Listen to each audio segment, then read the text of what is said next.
5 times a day. But then what happens is they're not a good person. They don't change as a person. They don't change as an individual. Their akhlaq, their character is not that good. Why? Because of this problem of not being able to prevent.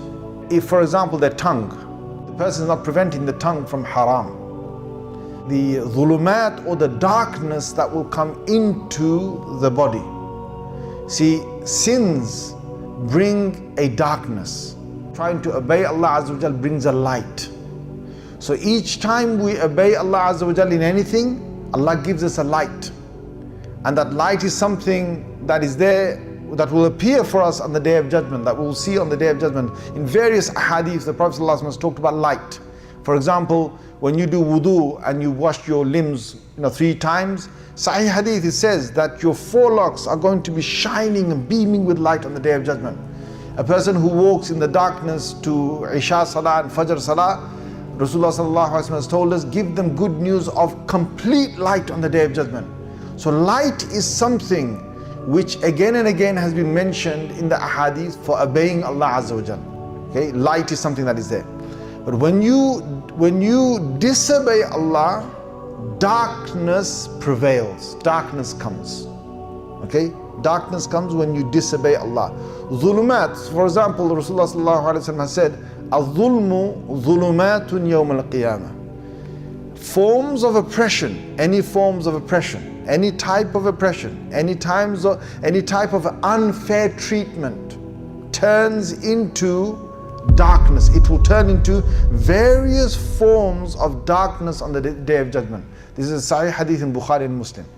Okay, so anyone who's unfair in this world, they're receiving darkness. And that darkness will manifest in an actual form for them on the Day of Judgment. Okay, here in this world we can't see it. So if you were to operate in someone's heart or operate on their body, you can't see the light, you can't see the darkness inside there. But there is a whole system around us that is going on, that every time we do a good deed, there is light, and every time you do a bad deed, there is darkness. In another hadith, Sahih hadith of Muslim, the Prophet ﷺ has explained to us that when a person does a good deed, a white dot is thrown onto the heart by an angel. An angel will throw a white dot onto the heart. When a person does another good deed, the angel will come and throw another white dot onto the heart. And he says that the heart will continue to have white dots onto it until the entire heart becomes white with nur and with light. Okay? The same hadith tells us when a person does a sin, commits a sin, then the angel will throw a black dot onto the heart. And they sin again, the angel will throw another black dot onto the heart. And they continue to sin until the entire heart becomes completely dark and black because of the sins that are there. Again, if you were to operate on a person, the physical heart is going to be red. Blood, redness. But there is an unseen heart that is there. And that's the one that either becomes white or it becomes black, depending on the good deeds that we do or the bad deeds that we do. So my point is that when we're doing good deeds, we're getting nur, we're getting light into the heart. When you do bad deeds or you disobey Allah, you get darkness. You get darkness that prevails and that takes over the heart. And of course, you can go from black to white, white to black. You can go in forms of gray. There are many shades of gray in between. So if you do good deeds, you get white, white, white.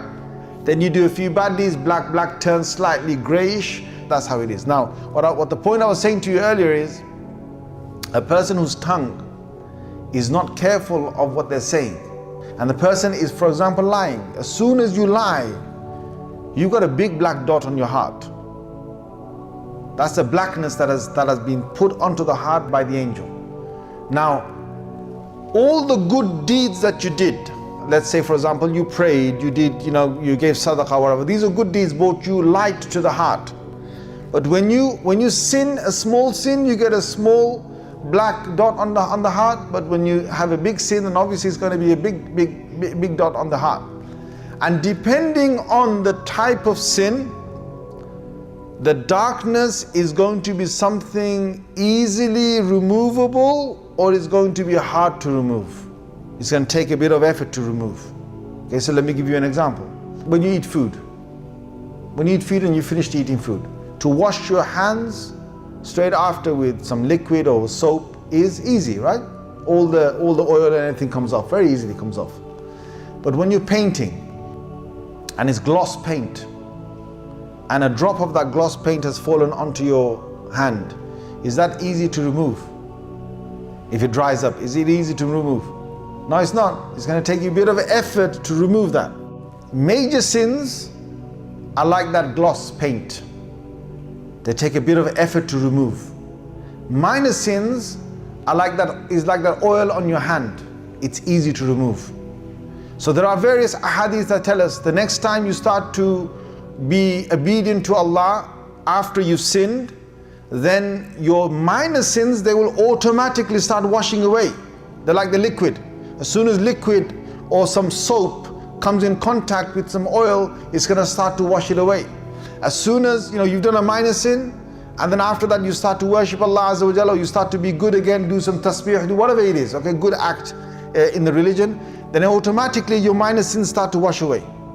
But if you committed a major sin, like let's say for example you had gloss paint of a spot here of a gloss paint, now it's dried up, you put that underwater, you keep it underwater for good half an hour, it won't go.